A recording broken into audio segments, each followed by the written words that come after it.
So step back, force the load of the hip without eversion of the ankle, and then throw.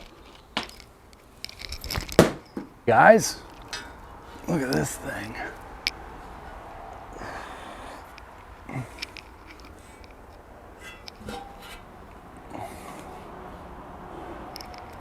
All right, let's check it out. Yo, what up dudes, Robbie Rowe here. So I reached out to Oates Specialties. Most of you guys have been following me for a while, know that I partnered with them about a year ago, and reached out to them because I was on their website and I saw this little, it's called like a Plyo device.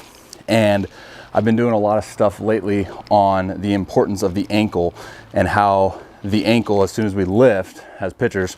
So one thing is connected to the ground, or the foot and the ankle, one thing connected to the ground, right? So the importance behind dictating direction and increasing forward move stemming from the foot, from the ankle. So again, I have no problem with taking a lot of blame for certain things I see people doing in regards to breakdowns with their delivery. So remember how we talked about the hip hinge, talked about the importance of loading into the glute, loading into that hip, and driving and trying to maintain that posture with that back leg, right? We were doing stuff like, you know, the overemphasizing of the slider, doing stuff like step backs, you know, anything like a skater jump back and then load and go. So one of the things that I've been seeing a lot of is essentially an unauthentic form of that move, right? So that hip hinge, corkscrew type move that we want by dictating the move from the ankle. So rolling ankle eversion to create what appears to be that move that we want, right? Loading into the glutes. That's not the move. Okay, so there's like that, that's why I say it's like unauthentic versus authentic or inauthentic. I'm not sure the word there, honestly. So the move should not be forcing energy from the ankle backwards to then make it look like we can do this move. I fall guilty of this as well because I'm someone that doesn't really have a lot of workspace within their ankle to do that move without going into eversion. So that's why you see when I throw, I'm actually a guy that when I come down from my leg lift, my knee already starts going forward. So first and foremost, there's a huge importance between understanding the individual and the capacities of that individual first. But I don't know why I just talked so long without even talking about this device. But anyways, so I saw this device and I was like, I need that because we can now preset, right? It talks about like motor control patterns and instilling those patterns. We can preset inversion, we can preset direction towards our target. Now we can really work on loading into that hip, which now is going to force us not to do this move because our foot is already going this way. So now we can really work on stabilizing the energy as we come down from our leg lift, but not doing it unauthentically from the ankle. Same thing with this side. I think this side, yeah, it's a little bit less of a incline. So for me, a great device or a great tool if you're someone that is struggling with their ankle and with this move.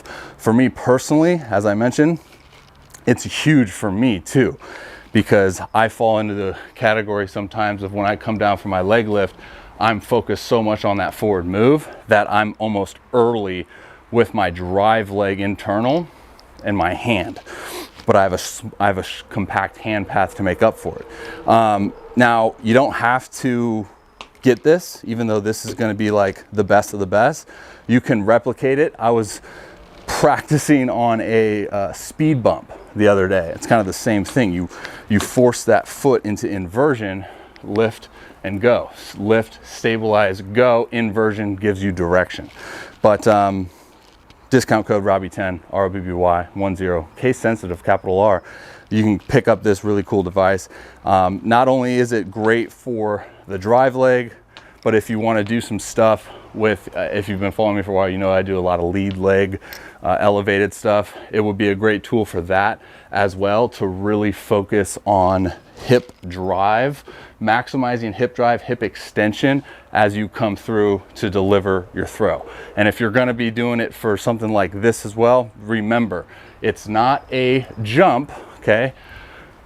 It's internal rotation, but you're focusing on the hip drive and not hip elevation. So it's going to be the Oates Specialties Plyo device. There's a couple different forms of them. There's like this single one. This is like heavy. There's a single one, and then there's a double one where it's like this with a board and the other one.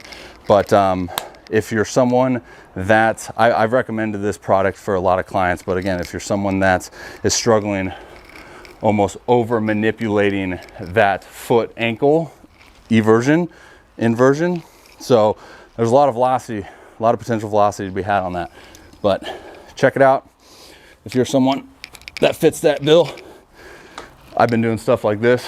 My best progression would be something like step back. So step back, force the load of the hip without eversion of the ankle, and then throw. Or if you want to go walk in, right? But get fancy. Check it out. I'll put the link on my Instagram story under training tools. Thanks, Oates Specialties. You guys are great.